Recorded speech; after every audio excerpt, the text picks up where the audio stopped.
Hey, it's Miss Mocha. Welcome back to my spiritual therapy. Of course, I'm your spiritual therapist. Tonight, I just have a message. It's like a message from God concerning me and my feelings lately. I've been talking to him, um, and he's responded. He responded with a number that I've been seeing repetitively, which is 413. So, of course, I Googled it. And the most popular Bible verse is Philippians. Philippians, I think that's how you say it. Philippians 4, chapter 4, verses 13. And I'll go over it, I'll read it. But I want to just talk a little bit about how I've been feeling. I posted a video like over a week ago, kind of talking about I love how you're seeing people out here getting blessed, and that they're not as close to God as you. This is how I've been feeling. I've been feeling like I've been seeing a lot of people, there's lots of people in the world that have not done the spiritual work, that are not that connected to God, that I know are not even godly people for real, but yet they get everything. They get what they desire, and it's like I've been asking, like, why do I and also other chosen people? Because if you're a real chosen one, really coming about the Bible, you know how I'm feeling, what I'm talking about. You know that if you're being led by the Spirit, you can't do certain things. You can't go certain places. You can't be around certain people. You can't even have certain things. You can't um do certain things. Like, I talk about this a lot, but I just been in my feels lately because it's like I strongly desire stuff, and it's like I don't get it, but I keep getting the same old up and down, up and down. One minute I'm up, next minute I'm back down. It's like I move um a step forward and get kicked back 50 steps. And so I just been talking to God and asking him, like, why is it that, I see this and this and this, and I know they ain't connected to you as strong as I'm connected to you, but yet I'm going through this and this and this, and they're not. And it seems like, they're getting their desires, they're blessed. And I even told him, like, I don't want to be envious. I don't want to be bitter. I don't want to be jealous of anyone. I believe everyone should have, the things that I desire, which is, the husband, the twin flame. Well, not everyone has a twin flame, but they will have a soulmate or their spiritual spouse, um, a home, transportation, all of these things that adults have in the world. I'm not even asking for much, self employment. He gave me all these business ideas, but yet, I can't get them off the ground. And it's like, I know that I'm putting in the work, going hard on my spiritual journey, connected with God, trying to live right by, by the Bible, do the things that he's telling me to do, being led by him. And it's like I don't get what I desire. So that's what I've been talking to him about. And he responded with the number 413. And at first, when you read it, I'm trying to get to Philippians because I wrote it down. I'm going to read the verses, but this is in the Voice Bible version. But I want to get the actual verse in the King James. And it says, and I know a lot of people know it. It is, I can do all things through Christ which strengthening me. So basically saying you get your strength from Christ to do all things. Well, that's what we thought the verse meant. So of course I Googled the verse, and the verse is actually more talking about Christ giving you the strength to be content to where at with where you're at. And so it's not that he gives you the strength to do any and everything you want to do. That's not what he's saying. He's giving you the strength to be content in wherever he has you, wherever God has you. And so I'm like, I guess I haven't been feeling real content in my situation because this is not what I desire. It's undesirable. So why would I be happy about it? But yet I do express gratitude and I do thank him because it could be much worse like it was, So it's not where I want to be, but it's not where I used to be. So I'm grateful for that. But he knows that I want to be in a specific position.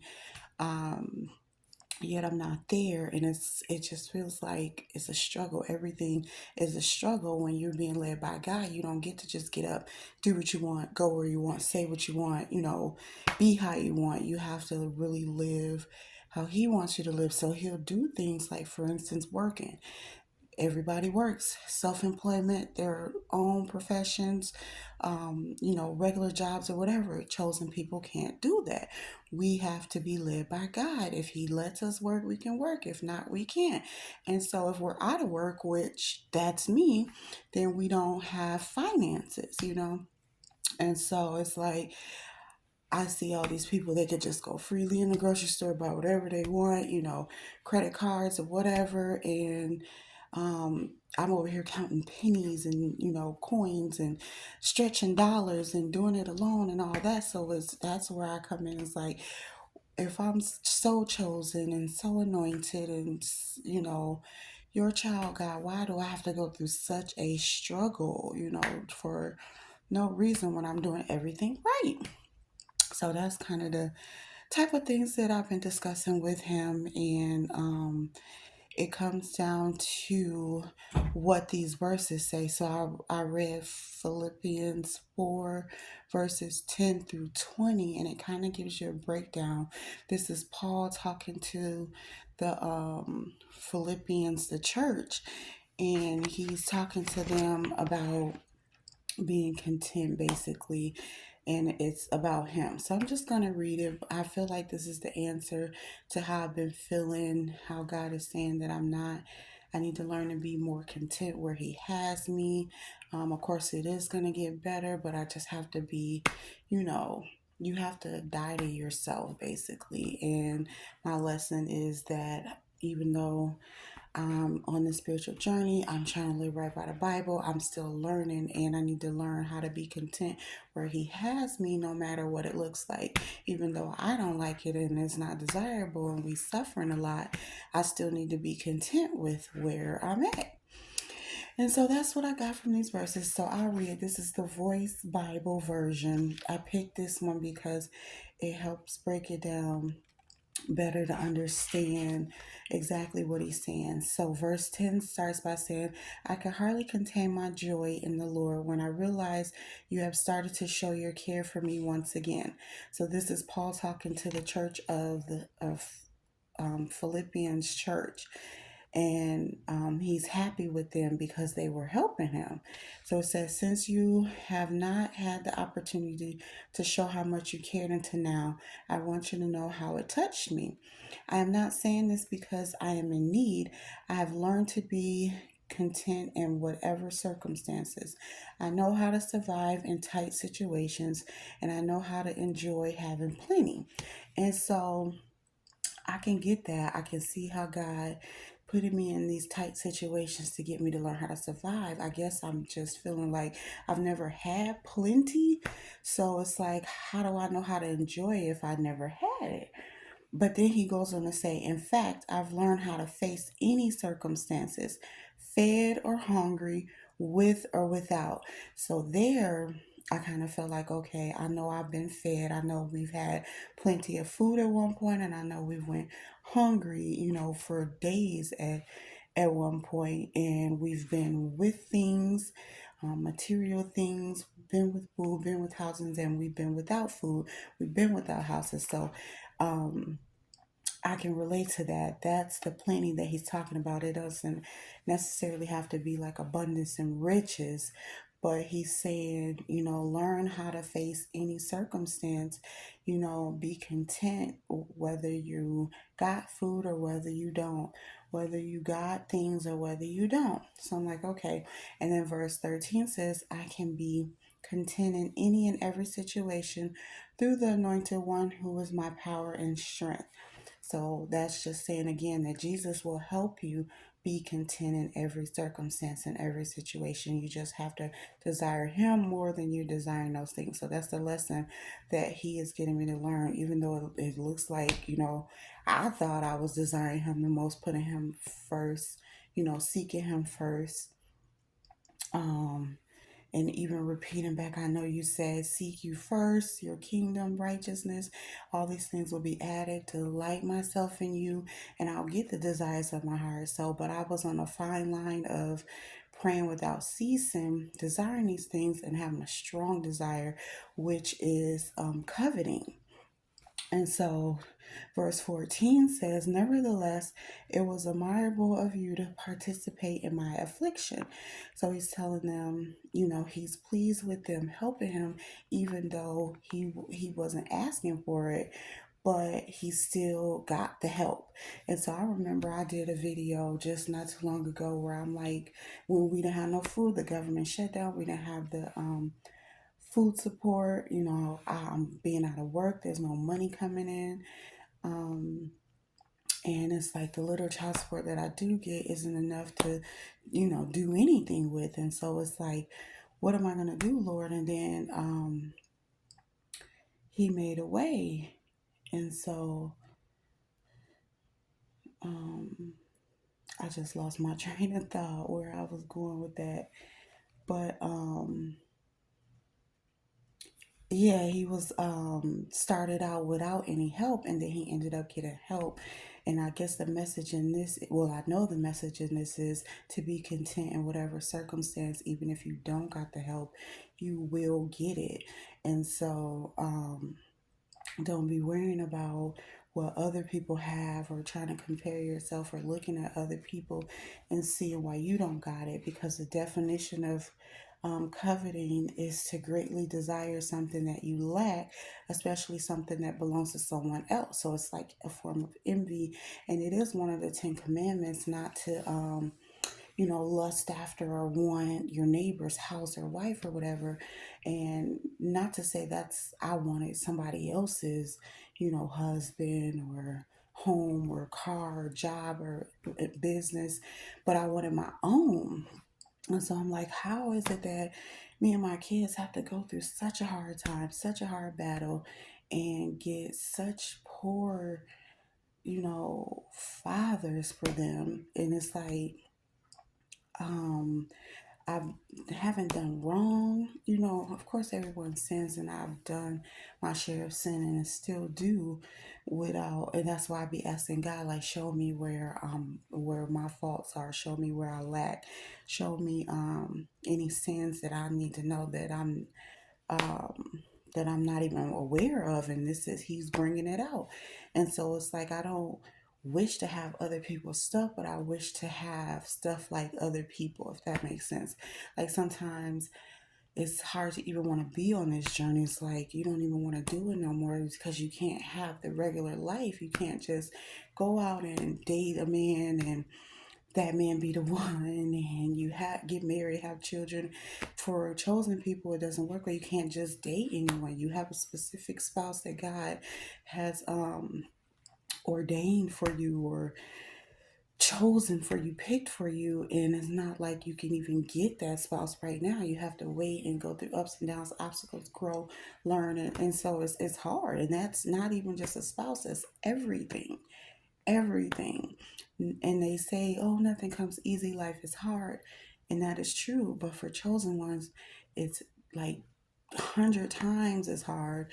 It is like 100 times not as easy. What regular people think is hard is nothing compared to what we go through as chosen ones. And these are just little examples. I won't get into all of the detail, every little step I go through, but it could be like trying to go to work, car breakdown, tires flat, go somewhere, you come out, your tires flat, try to go to a restaurant, it's shut down.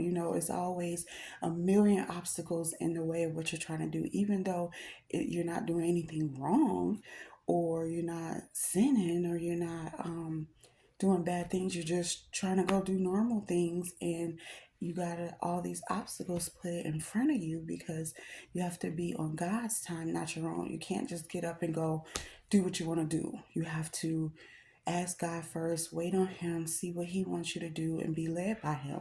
And it's a process. You have to learn this, and I'm learning it.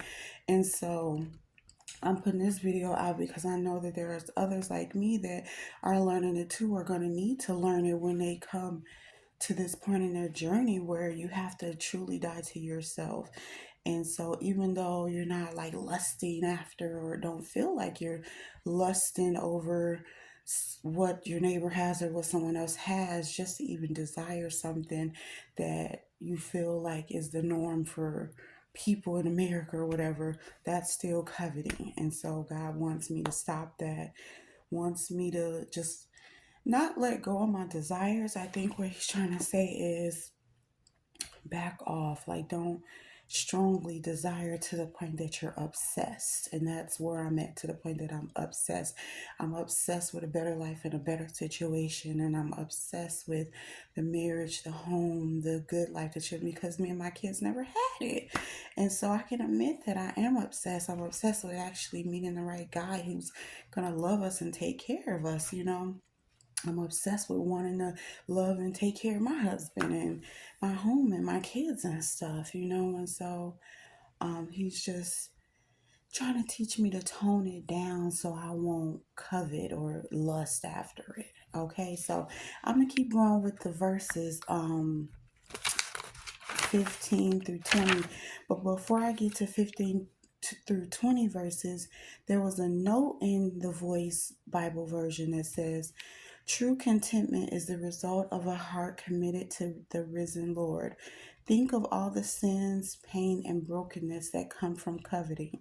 Adultery, murder, stealing, and lying can all be traced directly to a prior condition when hearts and minds are frustrated and discontent. So that's basically what the whole verse is about. I can be content in any and every situation through the Anointed One, who is my power and strength. And in the King James Version, it says, I can do all things through Christ with strengthens me. And so it's all about being content and not coveting or lusting after or strongly desiring things that you want or things that other people have that you want. So even though you don't think that it's a sin or it's wrong, God is saying that it is, because you can't greatly desire something that you don't have. You can desire it, but not greatly to the point of obsession. Or you can desire um, someone else's, what belongs to someone else's home, someone else's look, someone else's husband, someone else's wife, someone else's whatever. You can't want that. You can't envy that. You can't envy someone else's power or fame or fortune or none of that. You gotta wait to get your own. And it talks about these sins, the 10 Commandments, um, adultery, coveting, murder, stealing, lying, are all the sins that God, um, is a no for Him. And that all comes from being discontent, is what He's saying here. So that's why it's important to be content in whatever situation that you're in, whatever circumstances, so you don't get to sinning. So I get it. I get what He's trying to say. Not that I was there, but I guess, if you keep on with a frustrated mind and a discontent heart, you gonna get to sinning. And so it says, notice what Paul says doesn't come naturally, it is learned. So being content, don't, if this is you, like it's me, don't feel bad about it, because it's a learned behavior. The normal natural state of humanity is discontent and quiet desperation. So again, like being obsessed with something, being desperate for it, that's the normal state of humanity. God is saying we need to learn to be content. And it says it takes a powerful spiritual presence to transform anxiety into joyous satisfaction. Now, I know that I've struggled with anxiety and panic disorder in the past. And so I wasn't even aware that this was even a form of anxiety.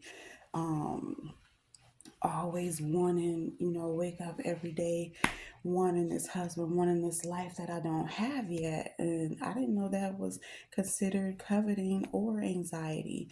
And so it's going to take Jesus to transform that anxiety into a joyous satisfaction. And then it says, ironically, it may be the shackles more than his freedom that schools Paul in the art of contentment. Despite the chains, Paul discovers this beautiful state of inner peace through the power of Jesus residing in him. So with Jesus, he gets the inner peace to be content.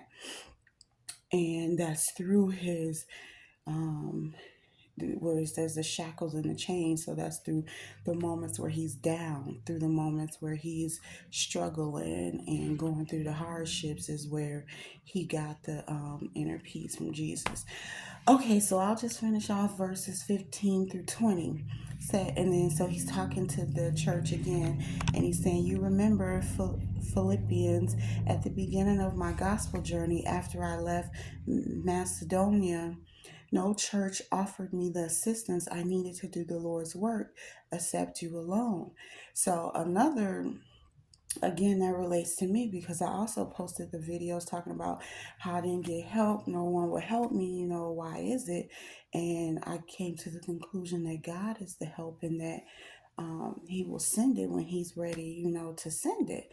And now I can see why he hasn't been sending it, because I still have this coveting in me, um, this obsession, this desire, and it's more like I'm idolizing what I want more than him. And so even for Paul, he started out with no assistance, but then this church ended up assisting him. So and it goes on to say, even when I took the message to Thessalonica, I think Thessalonica, I don't know. You sent me provisions. And he said twice even, not that I'm looking for a gift, I'm just looking toward your reward that comes from your gift. With what Epaphroditus, that's a hard word to say, delivered to me from your generous pockets, I have even been blessed in excess. I'm fully satisfied. I know God is pleased with your dedication and accepts this gift as a fragrant offering, a holy sacrifice on his behalf. Know this, my God will also fill every need you have according to his glorious riches in Jesus, the anointed, our liberating King. So may our God and Father be glorified forever and ever. Amen. So yes, those verses I wanted to read because it touches on how Paul ended up getting financial assistance. So he didn't have it in the beginning when he started his gospel, his spiritual journey, his gospel journey, he says, when God led him to go work for him. He didn't have no assistance. No one will help him. And I feel the same way. I don't have the financial assistance. No one will help me. And I'm just, getting frustrated thinking about how everyone else does, but I don't. And I'm the one putting in the most spiritual work. I'm caught on this spiritual journey. And I know others are not, but yet they're blessed and I'm not. How does that work? That's how I've been feeling. And so reading this, puts me at ease and lets me know to change how I'm thinking on it or how I'm feeling about it, because Paul didn't feel that way. He was still content whether he had money or not, whether he was hungry or got food. And thinking like that led him to getting blessed by the church twice. And now he's fully satisfied. Now he's got his pockets were filled and he's blessed in excess. So it's like, if you're content, don't covet or sin or lust or any of that. what you want, you will get. It will be provided for you. You will get the financial assistance. So that's what God is telling me. I will get the help that I need, the financial assistance. I will be where I want to be, but I have to be content where I am now, where He has me. And I need to learn to do that, even though it's hard. Just know through Jesus, I can do it. So if you're like me, you can do it too. But I wanted to share that because that's a message that He gave me through the number 413. I was seeing that a lot lately. So far this week, I've seen it like over 3 times just today. So I'm like, this got to be a message. Let me see what this means. And yes, it's Him telling me I need to desire less of what I want and more of Him so that He can bless me. And it sounds easy, but it's hard when you live in moment to moment and you're going through the trials and tribulations, the struggles, not knowing where your next meal gonna come from, not knowing if you gonna be able to work again, or if you get to do your own self-employment, or where money's coming from, or not having the father figure in the house, just all of that is man, it's hard and it's crazy, but God is still saying be content in any circumstances. He, like Paul said, he's learned how to face any circumstance, and that's through Jesus. So I'm gonna learn it and I'm gonna get stronger with it. You'll see in more videos to come how I turn this around so that it's working for my good instead of giving in to the coveting and obsession and anxiety and all those ungodly traits. So, okay, I know that's long, but I had to get that out because it's going to help somebody. It helps me already to know what I need to do to turn this around. And it's just to, let go to what I want so much and just focus, day by day, what I have now. Even though it's not much, it's better than where we were. At least we're not. Today we're not in the streets. Today we have food to eat. Today we have a bed to sleep in. We have lights. We have heat. I have a car. Um, you know, you got to count those little blessings. So that's the lesson that I learned. I hope you can take this and learn too with it and stay strong on your godly journey. I know it's hard, but if we stick it out, it's going to help us in the long run tremendously. This is just the world. We still gotta do the spiritual world. So He's preparing me. I know. So, all right. Thank you for listening.